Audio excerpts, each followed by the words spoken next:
Good, happy Sunday morning, everyone. May 3rd, 2020. I'm Riley King, and welcome to this Sunday morning edition of Politics with Riley King. We have a jam-packed show for you for this Sunday edition of Politics with Riley King. We have lots of political news to get to for all of you. So let's begin. First up, outdoor dining, haircuts, camping allowed with restrictions under new order. New stay-at-home order allows some businesses to reopen if they take COVID-19 precautions. Governor Chris Sununu announced that order on Friday, and here is what he said and what that announcement details. Let's take a listen to that.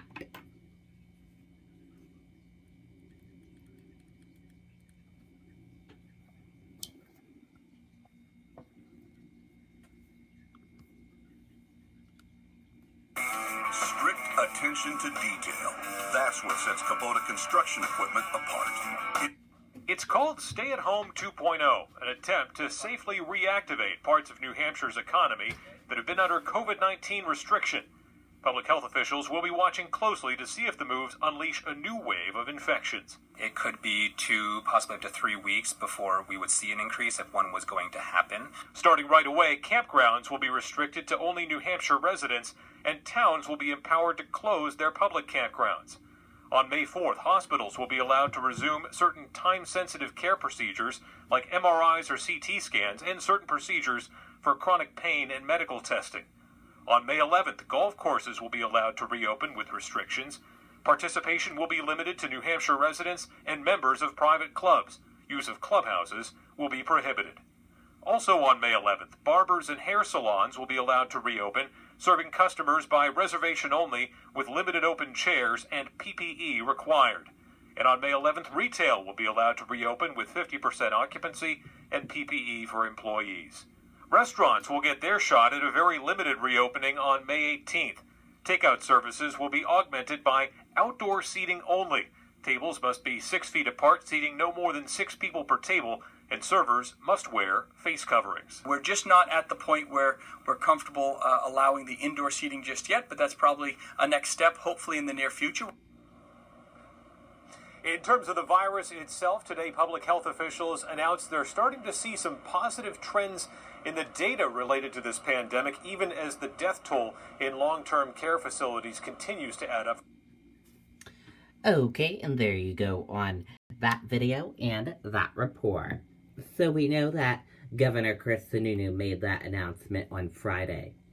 So yesterday, on Saturday, at the New Hampshire State House, people held a rally at the State House against the stay-at-home order.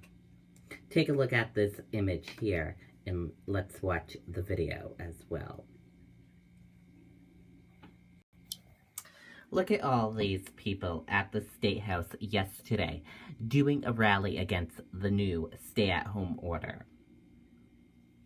Granite Staters gather in front of State House protesting current stay-at-home order.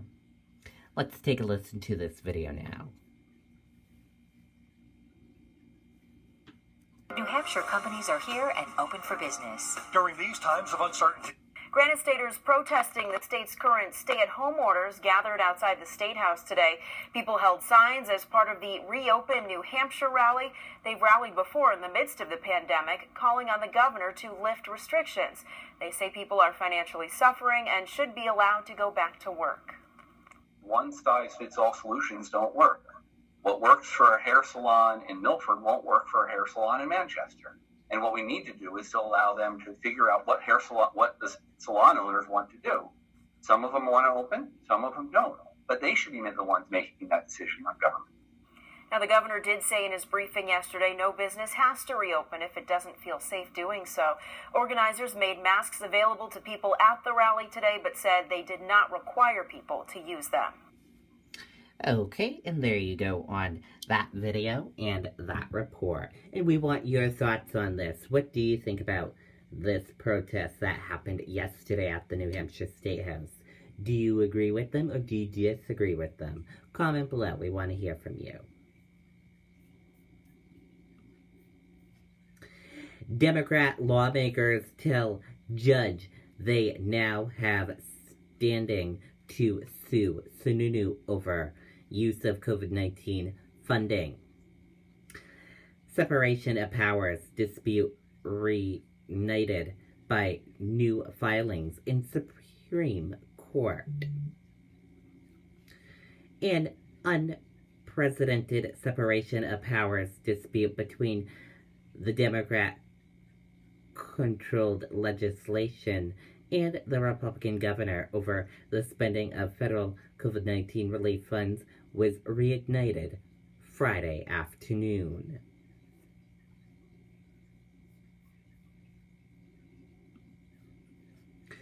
New committee begins review of how to best spend federal funds to prepare for voting during pandemic. Select plan told at least half of voters may cast absentee ballot, a 5-fold increase. As New Hampshire officials prepare to hold elections later this year, possibly still in the midst of COVID-19 outbreak, a newly appointed special committee was told Thursday that the state should be ready for a possible 5-fold increase in a number of absentee ballots.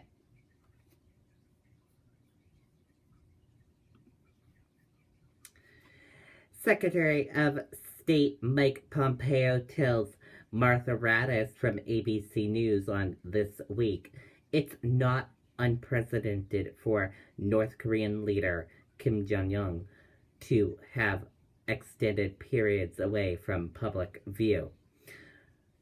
We've seen same images from yesterday. It looks like Chairman Kim is alive and well.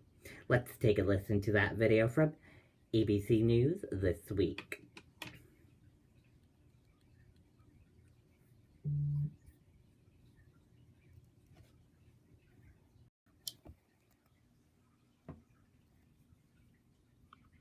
And we saw images of Kim Jong-un for the first time in 3 weeks. The president tweeting he was glad to see him back and well.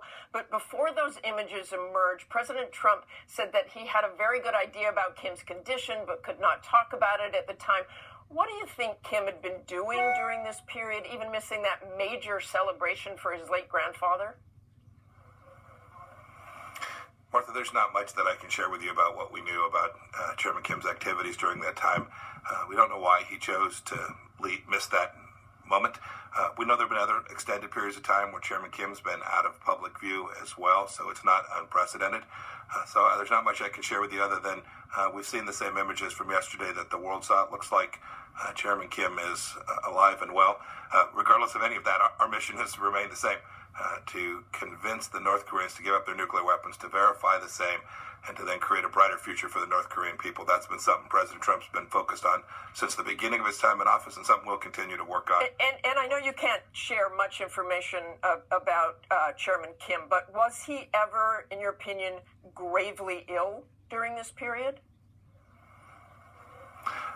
I just can't say anything about that.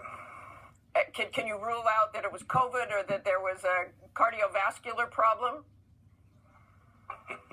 Hey, Martha, I appreciate you continuing to try. I just can't offer you anything for here this morning. Okay, thanks on that. Okay, and there you go on that video.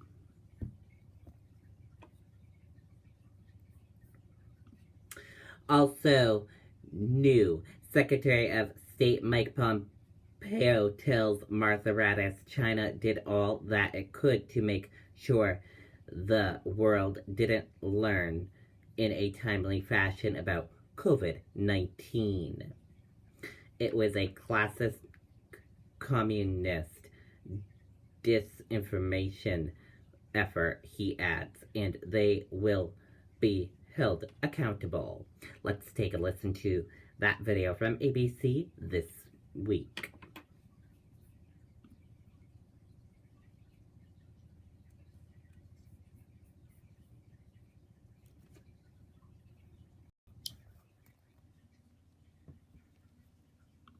I want to turn to China, with intelligence officials, as we mentioned, saying that the Chinese government intentionally concealed the severity of COVID-19 from the international community in early January while it stockpiled medical supplies.